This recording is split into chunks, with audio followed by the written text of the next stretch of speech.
We want them infected. That's a real quote from a top Trump appointee. It sounds like something from Resident Evil, but it's real. And that's what this episode is about. It's about how the failed quest for COVID herd immunity led doctors to embrace the anti-vaccine movement. Hey, this is Brad Block, host of The Physician's Guide to Doctoring. This is a personal and professional development podcast for physicians where we have experts on the show that try to teach us everything we should have been learning while we were memorizing Krebs cycle.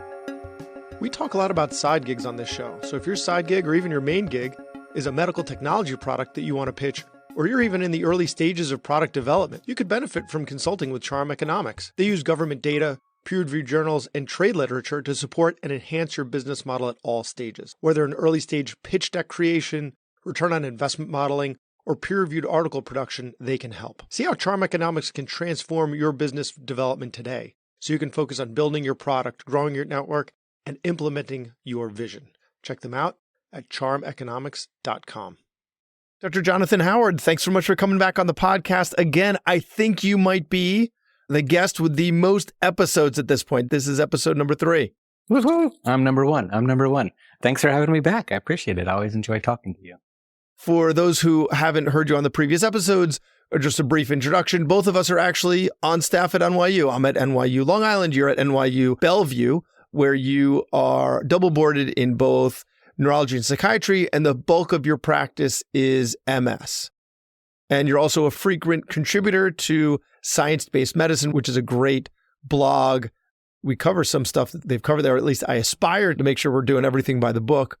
Anything I missed there in your introduction? Good enough for me. Okay. And so we're going to be talking about your new book, We Want Them Infected. That is a dark title. So why don't you tell us a little about the book? Yeah, I mean, in some ways, the title is really all you need to know about the book. And it's a really sort of shocking title. We want them infected. And that quote comes not just from some random quack, although he turned out to be a quack, but at the time comes from a man by the name of Dr. Paul Alexander, who was an epidemiologist and official in the U.S. Department of Health and Human Services during the Trump administration. And he wrote this on July 4th, 2020, before anyone had been vaccinated. He said, "Infants, kids, teens, young people, young adults, middle age with no condition, etc., have zero to little risk, so we use them to develop herd. We want them infected." And I always sound a little bit like a crazy conspiracy theorist when I describe the title of the book to people who are unfamiliar with this, but there was a movement led by doctors who were largely sheltered from the consequences of their words to purposely infect unvaccinated children, teens, young adults, even younger middle-aged people with COVID in the hopes that this mass infection would create herd immunity and the virus would go bye-bye. And this influenced our pandemic response at the national level in multiple states, and there were real-world consequences to be paid. So the idea was that they were trying to get back to normal, right? That they thought that there were severe consequences to all the lockdowns, among other things, right? Did this happen pre-vaccine that he made this statement or post-vaccine? Yeah, that was July 4th, 2020. So that was before the vaccines. And this idea was formulated in the pandemic's first months in March and April, largely by doctors who wildly underestimated COVID, who predicted that it would kill 40,000 people, 50,000 people, but that it was much less dangerous than everyone was saying. And they were right to fear the complications of lockdowns. I mean, I think it's always worthwhile to think about the worst case scenario. And I'm always very careful when talking about the lockdowns because they did have real harms. I don't know anyone who says otherwise. And as I frequently point out, the doctors who I write about were sheltered from the consequences of their words. I want to recognize that I was largely sheltered from the consequences of lockdowns in that I never missed a paycheck. I was never lonely. I worked throughout the pandemic. My children missed, a year and a half of school, which really affected them. So I wasn't untouched by the lockdowns. But compared to a small business owner, or a young person who had their complete social life wiped out from them, had it relatively easy. So I want to recognize that. But yes, these people came up with this plan to have pure COVID in 80% of the world amongst the world of the not vulnerable, and then have zero COVID in the world of vulnerable people. And they had this idea that the two could be completely walled off until herd immunity arrived, which they thought would take 3 to 6 months, a very optimistic timeline. That sounds like trying to watch a 3-year-old pour a soda from a 2-liter bottle into their tiny little sippy cup, right? Like they're expecting it to all go in the right amount up until the cup with nothing spilled, and then they drop the bottle in the whole bottle, right? That idea that there would be no collateral damage from this strategy is incorrect. And the fact that these individuals have no risk is incorrect. So these two base assumptions that go into it, it was like they were in this hurry to get back to normal, and this was their strategy, consequences be damned, because they must have recognized that there were going to be some consequences to that strategy. They just assumed that it would be not as bad as the other strategy. Yeah, it's hard to know what they really thought. I give them the benefit of the doubt and think that they thought this was the best way forward at the time. But they had multiple wrong assumptions, of course, many of which you just touched on. Number one, that people could be neatly divided into vulnerable and not vulnerable. Like yes or no question. They assumed that death was the only bad outcome from COVID. They only talked about mortality. They assumed that once you got COVID, you couldn't get it again. And they assumed that vulnerable people, senior citizens, people with disabilities, potentially pregnant women, although they never talked about them, could be completely walled off from society, again, while herd immunity arrived. And they said that this would take 3 to 6 months. And they would say they came up with a good plan to wall people off. So they said during times of high transmission, older people should have food delivered at home. Okay, that sounds good. There's nothing wrong with that, but there's a huge gap between writing that sentence, older people should have food delivered at home, and actually setting up a food delivery program for tens of millions of housebound seniors while COVID ravaged outside. So people with no real world responsibility made really hard, probably impossible things sound really easy. And when public health officials couldn't do those impossible things, they became villainized. Now, we told you what to do, just feed old people at home, and you didn't do it. You didn't listen to us. So there were a lot of problems. And then when vaccines came out, the whole project became largely irrelevant, but they became anti-vaccine, at least for young people. So yeah, let's talk about that, because it's not just about we want them infected, right? There are other stances that were taken by people in power, by people with academic titles that you discuss in the book. So what were those other stances? Yeah, let me just talk a little bit, if I can, about some of the doctors who I do discuss in the book, because I think that it's important. These were doctors who are at our top universities, Johns Hopkins, Harvard, Stanford, a lot at UCSF for some reason.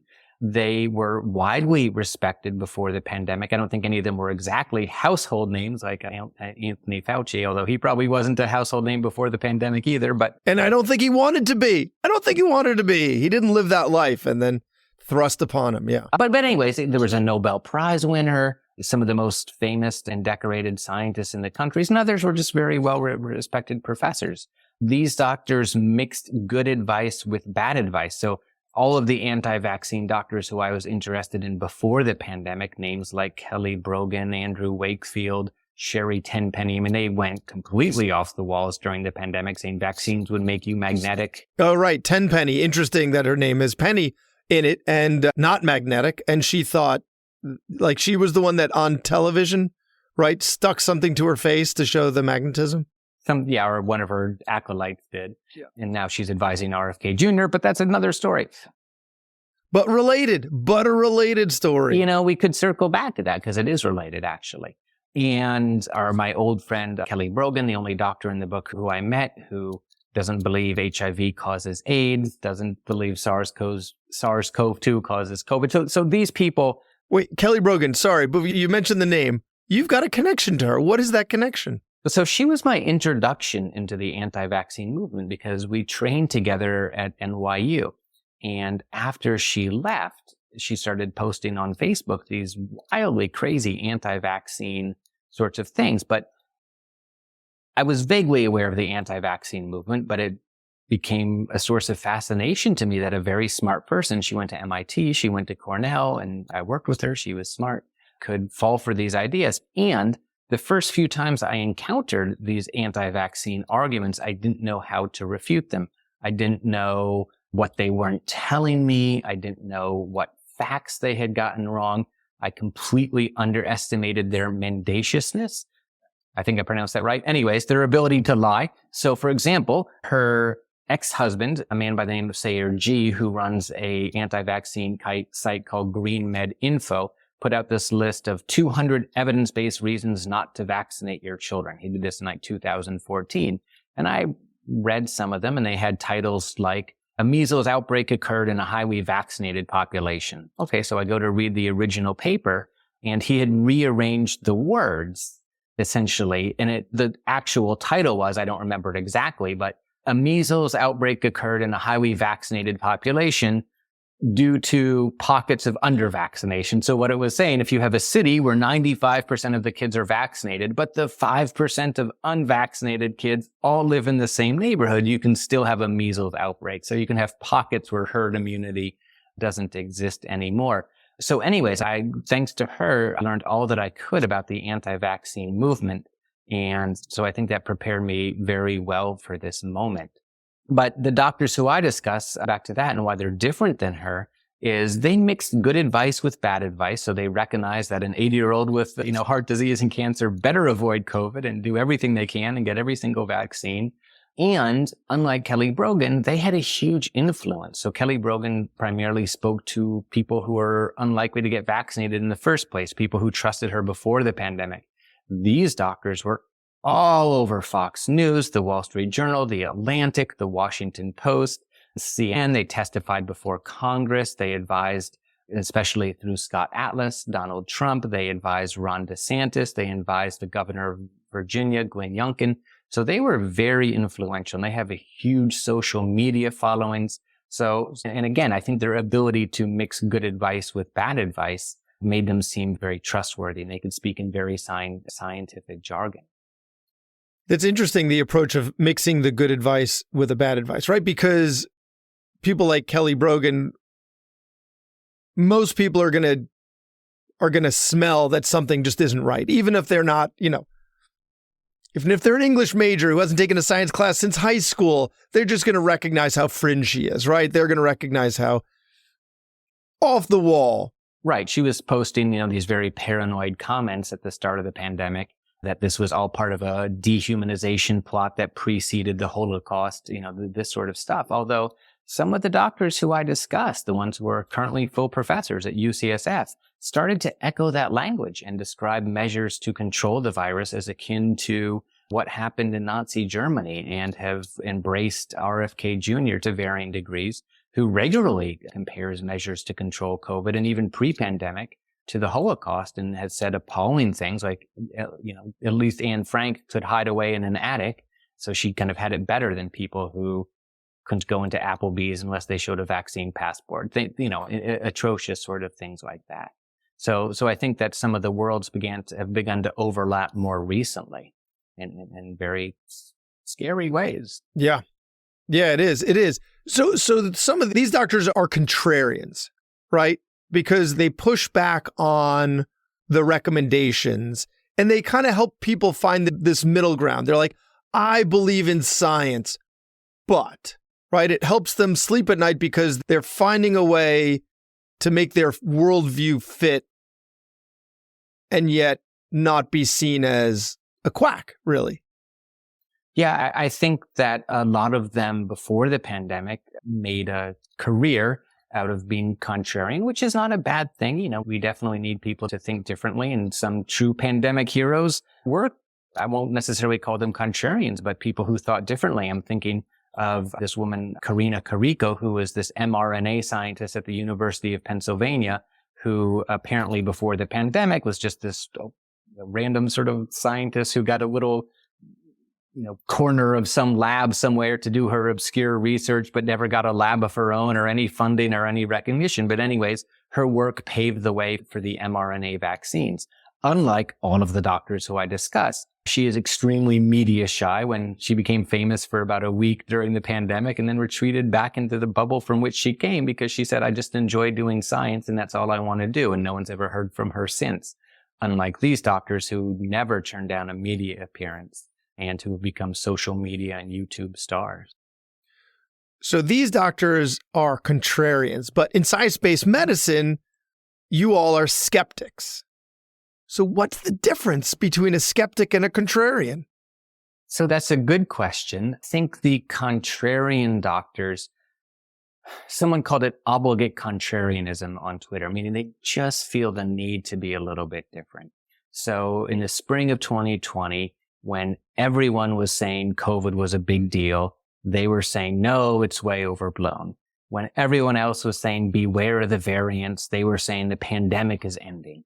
When everyone else was saying, we don't know that the vaccines block transmission, they were saying vaccines are going to end the pandemic. When everyone else was saying children need vaccines, they were saying children don't need vaccines. And they would use all sorts of fallacious arguments and fake statistics to make these arguments. So I think a contrarian is motivated kind of largely in a psychological way that they have to be a little bit different from the mainstream. If they just repeat what everyone else is saying, then they're not doing their job and they're somewhat failing. I think a skeptic, on the other hand, really tries to weigh the evidence the best that they can without regards to whether it's popular or not. And if the popular side is right, then the popular side is right. And I recognize that everyone would say that about themselves, that I just try to weigh the evidence the best I can, without regards to whether it's popular or not.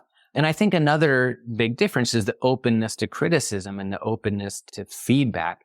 And for example, on a couple of my science-based medicine articles, literally 2, readers have pointed out errors that I've made. I reported one number incorrectly and someone pointed it out to me in the comments in a very rude and nasty way, but they were right. I butchered a number. So all I did is say, thank you very much for pointing this out. I fixed it in the article and I acknowledged that an error had been made and a reader had pointed it out. In contrast, when a contrarian has one of their errors pointed out to them, they claim to be personally attacked. They may block this person on social media and they react in a very personal way. I'll also say that I think I'm very similar to the person who I was at the start of the pandemic or before the pandemic. My attitudes towards vaccines have not changed. The attitude of these doctors has changed radically. For example, in 2017, one of the main anti-vaccine doctors who I discussed, a hematologist oncologist at UCSF by the name of Dr. Vinay Prasad. Anyways, in 2017, he spoke about a doctor who was anti-vaccine for the flu vaccine and rightly called him a quack. But during the pandemic, Dr. Prasad became probably the country's leading opponent of pediatric vaccination. And, he started in a very different place than he is now. So sometimes these doctors make claims that are so easily refutable, right? It's almost like someone talking about the stock market right before the Great Depression. And then the economy fails, and then you go on TV and start talking about how right you were and how great the economy is, right? So they were wrong. Like, we'll have herd immunity next month. Well, next month comes around. How are they able to continue going on TV and discussing after being flagrantly incorrect? Yeah, let me just give you, you're absolutely right. 25 pages of my book are devoted just to doctors declaring the pandemic over, starting in basically March 2020. And it's just their words, nothing else. 25 pages of that. But some of these claims, yes, let me give you a good example of this. And I'll use, I think the person who really got minimization off to a start, a man by the name of Dr. John Ioannidis, who was a world famous biostatistician and epidemiologist at Stanford. He has more awards than I will ever hope to win if I could live 10 lives. And, he's someone who I wrote very favorably about in my previous work. Anyways, at the start of the pandemic, he was saying things like that if only we had taken the same measures to control flu as we have to control COVID, tens of thousands of lives might be saved. He speculated on April 9th that 40,000 Americans would die this season. He did this in an interview in the Washington Post. Now, by April 9th, about 20,000 Americans had already died, and 2,000 Americans were dying every day. And unless COVID basically vanished, his prediction would be obliterated. And indeed it was. About 8 days later, we exceeded 40,000 deaths, and he responded to this by going on the television show of Fox News firebrand Mark Levin and minimizing the virus, saying that it was widespread, that it's much less dangerous than we already thought, that people under the age of 65 without medical conditions have essentially zero risk from the virus. And if the bodies piled up, he began to spread what became right-wing, almost QAnon-level conspiracies, the idea that people were dying with COVID, not of COVID, that the only people who were dying were 80-year-olds on their deathbed with metastatic cancer, and you're not even really sure the virus killed them, that death certificates couldn't be trusted, that lockdowns were killing people, and I think probably the most vile, that doctors killed patients through premature intubations. And, maybe this is perhaps the biggest difference between contrarians and skeptics. If I had made any one of these errors, you'd never hear from me again. I don't know what makes them so able to go on having declared the pandemic over so many times, other than, I suppose, they just feel that lockdowns destroyed the world. And they speak about them in very histrionic terms, saying that lockdowns were the biggest attack on the working class since segregation and Vietnam. So first you have segregation, then you have Vietnam, then you have these lockdowns. And again, I don't want to minimize them, but I don't think in the history of the pandemic, they're going to be seen as the main driver of death and suffering. And I've heard it said that if you do public health well, it'll look like you've overreacted. Right? Like, let's say at the beginning of the pandemic, we did something like shut down the country completely for a week, and then the virus just went away. Everyone would be like, oh my God, this was totally not necessary, right? And we only know because of what actually happened and the millions who've died globally from it, that actually would have been the right decision if it would have had that consequence. Clearly hypothetical. And a lot of the doctors who underestimated COVID at the start, again, predicting that it was kill less than 50,000 people. Dr. Jay Bhattacharya, for example, he's another one. He was an author of the Great Barrington Declaration, and he's a health economist and MD, although he's never treated a patient at Stanford. He wrote an article in the Wall Street Journal called, "Is the Coronavirus as Deadly as They Say?" And of course, his answer was no. And he said, if we're right about the limited impact of this pandemic, then the measures to contain the virus are going to do more harm than they're going to prevent. And actually, he said in that editorial, if it's true that COVID is going to kill millions of Americans, then the shelter-in-place order and quarantines are surely justified. So now a lot of these doctors are rewriting history and sort of saying, we could have gotten away with no lockdowns, no school closures, nothing, and everything would have been just fine as long as we'd protected the vulnerable. Again, making very difficult things, impossible things sound very easy. Right. There are no older teachers. There are no students with comorbidities. There is no multi-generational living in this country where children that go to school and let them get infected. They're not going to bring it home to grandma because we're going to let grandma just sit in her room for months, right? Yeah, insane. But there was someone who is in the public eye, who did make an error and walked it back, right? So I think it would be a good idea to give an example of what they could have done if they made an error, right? Paul Offit, correct? Yeah. So, there's a couple of doctors in the air in my book who I feature this way. Dr. Paul Offit is one of them. And in March 2020, he said, maybe he said this in February 2020, at the very start, he said that COVID is going to kill 1/10 as many Americans as the flu. And obviously that became, sadly, a false prediction. And he recognized it right away and joked about it, said, well, if you're going to make an ass of yourself, you might as well do it in front of millions of people. And that's the right response. The other doctor whose errors I highlight are my own. I said a couple of dumb things throughout the pandemic, and I take note of that. I don't hold myself to different standards than I do other doctors, except to say, my heirs, fortunately, were seen on Twitter by an audience of dozen. These were not made as I was talking to President Trump or advising Ron DeSantis and helping to set policy, or in a Fox News editorial seen by millions of people. So I'm grateful that my heirs probably had limited effect in the real world. So often discussions on TV with a pundit, they do lack nuance, right? So part of the nuance that was lacking in these conversations, and I think is still lacking, is there's risk of the disease and there is risk of the lockdowns, right? It's not without risk. Nobody says that, and yet they seem to say that we're saying that, right? Like they put words in our mouths and say, like, those who are for the lockdowns, they weren't harmless, and they act as if we think they're harmless, but there is nuance. And I think this is an opportunity to talk about that, to talk about what were the deleterious effects of the lockdowns, of social isolation. Masking, I really don't think there's a negative effect, like not seeing someone smile. Like the parents that were like, my kid hasn't seen someone smile. You know what? You can smile. You can smile in front of your kid because you're not wearing masks at home. So I think we can ignore the masks. But the lockdowns and the social isolation, what were the effects of that as best we can quantify? I don't know exactly how to tease those out from 100 other things that happened, right? The effects of the virus itself, for example. And I think we're still learning about some of this data. For example, there was interesting research that just came out that suicides may have decreased. Teen suicides may have decreased during school closures.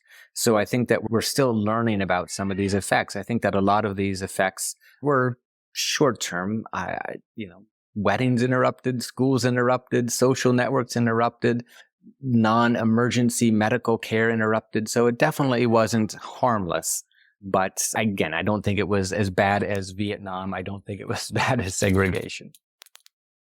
No, but still, it's always more complicated, right? There's always more nuance, and it always bears discussion.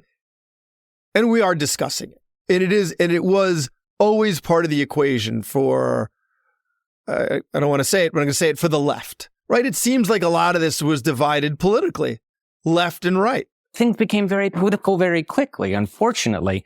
And I think that even from the start, a lot of this was driven by, and this is where I'm going to sound a little bit again like a conspiracy theorist, but by right-wing libertarian people who really just wanted the economy to be open.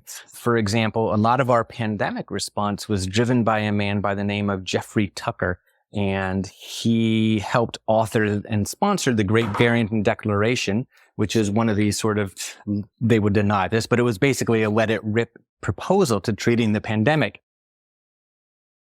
Sorry, you mentioned the Great Barrington Declaration. For anyone who's been to Great Barrington, Massachusetts, it is a lovely town, and this Great Barrington Declaration has besmirched its wonderful name. It is a lovely place, and if you get the opportunity to go, you should definitely go. I went there during the pandemic. It's beautiful. I loved it.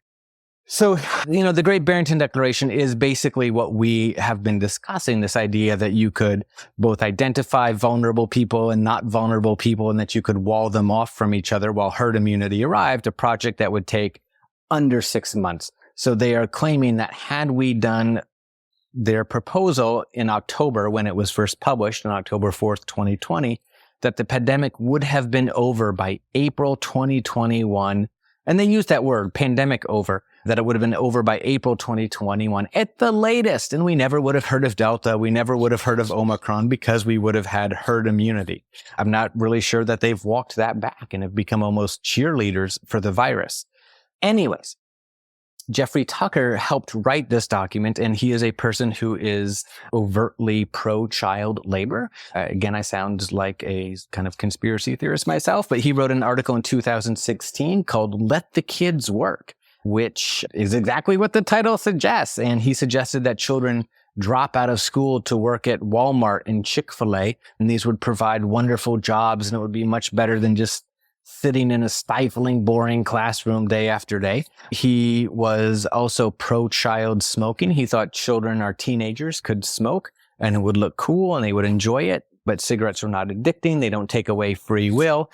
And people could give this up in their 20s. He also has ties in the early 2000s to racist white supremacist groups, something called the Sons of the Confederacy. So he is not a good man. This is so bizarre. Of all the stances to take, those are so bizarre. And, listen, these are the guys who are saying open schools, open schools. It's a terror that schools are closed. I don't think they really cared that schools were closed, to be honest with you, but that's a different story. Or maybe it's not a different story, as we keep saying. Well, no, he wants to close schools so that all those kids can work at Chick-fil-A. And, I think a lot of this was driven by and this is where I'm going to get out on a limb here. So, this is me further out on a limb than I usually am, but a lot of them I think were driven by the school choice movement. And so a lot of these doctors have a lot of tweets. Dr. Vinay Prasad, I screenshotted the other day, 50 tweets of his. It was maybe a little obsessive on my part, but it was a little bit obsessive on his part to write them. 50 tweets over the course of the pandemic bashing teachers' unions. And he has received grants from the John Arnold Foundation, a movement run by a former Enron executive who was also very pro-school choice, pro-vouchers, that they want to get rid of teachers' unions and privatize schools. So I think we saw this toxic mixing of politics and science during the pandemic, that people's scientific sort of pronouncements, for example, Vinay Prasad always minimized the virus for children. Again, often using bogus statistics, saying that it would kill just 1 out of 1 million children, which is obviously false, because that would imply a maximum of 73 children would die in the United States if 100% were infected, when in fact 150 children died in January 2022 alone. So he constantly minimized the virus for children and constantly said schools should be open. But I think a lot of that was just driven by this idea that it would make teachers' unions look bad. So there I am out on a limb. This is the end of the first half of our interview. Stay tuned for the second half. Thanks for listening. I have a favor to ask. You listened to the episode until the end, which means you either fell asleep or you really liked the episode. So please share it, or like it, or comment on a social media post, or write us a 5-star review. Something. It would really help me out. And maybe what you learned from this episode can help someone else too. The views expressed in this episode are those of the interviewer and interviewee, and don't represent the views of their employer or even their significant other. Even though the magic of podcasting make it sound like I'm talking directly to you. This is not a doctor-patient relationship, and this is not medical advice, or financial advice, or really any advice. Thank us again for listening to The Physician's Guide to Doctoring.